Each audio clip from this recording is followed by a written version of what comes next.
मैं आपको संज्ञान में डालना चाह रहा हूँ और इनका भी हो जाए तो इसलिए। महाराज जी, गुरु जी, मेरा प्रेम निस्वार्थ हो अगर जिससे मैं प्रेम करती हूँ और उसका आकस्मिक मृत्यु हो गई बद्रीनाथ जी में, और मुझे हर जन्म में उसका ही साथ चाहिए, उसके लिए मुझे जो भी मार्ग चलना पड़े मैं वही करूंगी, बस आप मुझे उसके लिए मार्गदर्शन करें। हमारा प्रेम निस्वार्थ था, निस्वार्थ रहेगा, हमेशा यही अनुभूति हुई। उसके प्रेम प्रेम की सृष्टि कौन? सबसे खूबसूरत सृष्टि है। हाँ, मैं तो अपने प्रेम को हाँ, तो पुनः प्राप्त पाना चाहता हूँ। देखो, सबके इन ढांचों के अंदर भगवान विराजमान है और कोई नहीं। नाम रूप अलग अलग पुकारे जाते हैं, ये ढांचे हैं। इनमें जो पावर है, जैसे माइक, पंखा, हाइलोजन, एसी और लाखों करण हैं, यंत्र हैं, पर बिजली, बिजली तो एक ही है ना। तो सबके अंदर पावर एक है, परमात्मा। आप भगवान श्री कृष्ण की आराधना करो कि उस शरीर के अंदर आप ही थे। अगर वो शरीर प्रिय होता तो शरीर रख लेते। शरीर किसी को प्रिय नहीं होता, चाहे जितना प्यार शरीर से कर रहे हो, उसको नहीं जानते। लेकिन जब वो चला जाएगा तो शरीर पैसा दे के नष्ट करवा दोगे, आग लगवा दोगे। इसका मतलब शरीर से प्यार नहीं कर रहे थे, उसी से प्यार कर रहे थे, परमात्मा से। तो सबके अंदर मूल में परमात्मा ही है। श्री कृष्ण को विराजमान करके आराधना करो कि मुझे जन्म जन्म तुम ही पति रूप में मिलो। वही थे शरीरों शरीरों का, कि वही रूप, वही पांच भौतिक शरीर कभी नहीं। ये हमारे प्रभु का सृष्टि का ढांचा ऐसा बनता है खांचे से कि दोबारा देखने को नहीं मिलेगा। अब बताओ कितने लोग हैं, सबकी आंख और नाक कान और सब अलग अलग पहचाने जाते हैं, और वो असंख्यों लोग, और सबका फिंगरप्रिंट अलग ही मिलेगा। यार कितना चमत्कार मेरे प्रभु का है। नहीं तो ये तो नाशवान शरीर है, वही जन्म जन्म मिले, क्योंकि वही अंदर थे तुम्हारे पति के, और वो चले गए तो तुमने कहाँ उसको रखा, कहाँ उसको माना, उसको नष्ट कर दिया ना। तो जो उनके अंदर थे वो प्रभु श्री कृष्ण थे, उनको तुम जानती नहीं, उनको तुम मानती नहीं हो।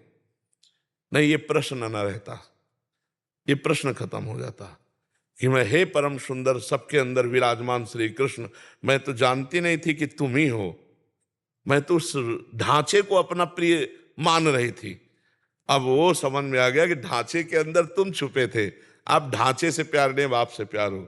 अभी निहाल हो जाओ, अभी मंगल हो जाएगा, और जन्म जन्म के लिए उन्हीं को प्राप्त हो जाओगी, उन्हीं के धाम जाओगी। पर तुम्हें अगर ऐसी आकांक्षा हो कि वो पांच भौतिक ढांचा हमें दोबारा मिले, तो असंभव। ये माया का खेल है। एक बार गर्त में गिरा दिया तो दोबारा खाक में मिलने के बाद वो रूप नहीं मिलेगा, वो फिंगरप्रिंट से नहीं मिलेगा। और वो जीवात्मा जो परमात्मा स्वरूप है, वो मिल भी जाए तो तुम्हें किसी भी तरह से प्यार नहीं करेगा। ये केवल ढांचे ढांचे का होता है प्यार। जैसे माता पिता हमारे मर गए, अब वो कहीं ना कहीं तो लीला में है भगवान की, उनको हमारी स्मृति नहीं, केवल स्मृति। जैसे पूर्व जन्म में अपने लोग तो आए ही हैं, हमारा तो जन्म कोई पहली बार थोड़ी हुआ है। पूर्व में जैसे छोटा बच्चा है तो आप माँ जब दुग्ध लगाती है तो पीने लगता है ना, किसने सिखाया? पूर्व का अभ्यास है, ऐसे करो, वो रोने लगेगा। मतलब ये ज्ञान पूर्व का है ना उसको। तो हम लोग पूर्व जन्म से चले आ रहे। अब हमारे पूर्व जन्म के लोग अगर परिवार के मिले भी कहीं तो हम पहचानते हैं क्या? न वो हमें पहचानते हैं, न उनको पहचानते हैं। ये मायाकृत मोह छोड़ो, न तुम स्त्री हो न वो पुरुष, तुम दोनों के अंदर परमात्मा विराजमान हो। परमात्मा की आराधना करो और उसी को प्राप्त हो जाओ, तो उसी को प्राप्त हो जाओगी जिसको प्राप्त करना चाहती हो। अपने प्रेम का नाम जप कर सकते हैं। मोहांधकार है, भगवान का नाम जप करो। प्रेम तो भगवान से ही करती थी, शरीर से करती होती तो रख लेती ना। हम बार बार तो कह रहे, आपने जाना उस शरीर के अंदर कौन था? तो मान लो ना, फिर क्या है? इन नाशवान शरीरों की क्या आकांक्षा करती हो? सच्चिदानंद जो सबके हृदय में विराजमान, वही कृष्ण, वही राम, वही विविध रूप धारण करता। प्यार करो तो इनसे करो, इनकी बन के रहो, जीवन कृतार्थ हो जाएगा। हमारी सलाह, हम तुमको अब ये तो ऐसे कहते हाथ में गुदवा लिया, बोले 7 जन्म का बंधन। 7 जन्म? अगले 5 मिनट में तुम्हारी धज्जियां उड़ के तुम कहां पहुंच जाओगे तुम्हें पता नहीं। काल तुम्हारे अधीन नहीं, तुम काल के अधीन हो। ये सब लौकिक वासनाओं की खेल है, शरीरों में आसक्ति होने के कारण। नहीं, एक परमात्मा के सिवा दूसरा कोई नहीं है। हमारी बात समझ लो। आप सरल हृदय हैं, आप पवित्र हृदय हैं, इसलिए आपका प्रेम जिसे कह रहे हैं वो खास बात मोह में है।